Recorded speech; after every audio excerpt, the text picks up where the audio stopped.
ఎమ్మెల్యేల కొనుగోలు కేసును సీబీఐకి అప్పగించడాన్ని సీఎల్పీ నేత బట్టి విక్రమార్క స్వాగతించారు. అలాగే రాష్ట్రాల్లో జరిగిన ఎంపీ ఎమ్మెల్యేల కొనుగోలుపై దేశవ్యాప్తంగా సీబీఐ విచారణ జరపాలని ఆయన డిమాండ్ చేశారు. దీంతోనే ఎవరు దేశానికి అమ్ముడు పోతున్నారన్న ప్రజలందరికీ తెలుస్తుందన్నారు. గతంలో ఈ వ్యవహారంపై సీఎల్పీ పక్షాన పోలీస్ స్టేషన్లో పిటిషన్ కూడా ఇచ్చామన్నారు. మరోవైపు టర్కీలో వచ్చిన భూకంపంపై పక్కనున్న దేశాలు వెంటనే స్పందించాలని బట్టి కోరారు.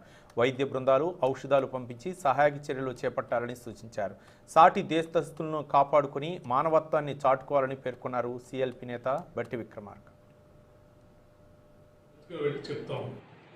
యాంటీ డిఫెక్షన్ బిల్లు తీసుకొచ్చిందే ఈ దేశ ప్రజాస్వామ్యాన్ని బలోపేతం చేయడానికి.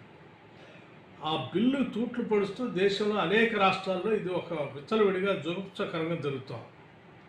సో దీనికి ఎక్కడో దగ్గర దేశంలో పులి స్టాప్ పడాలి, కట్టడి జరగాలి.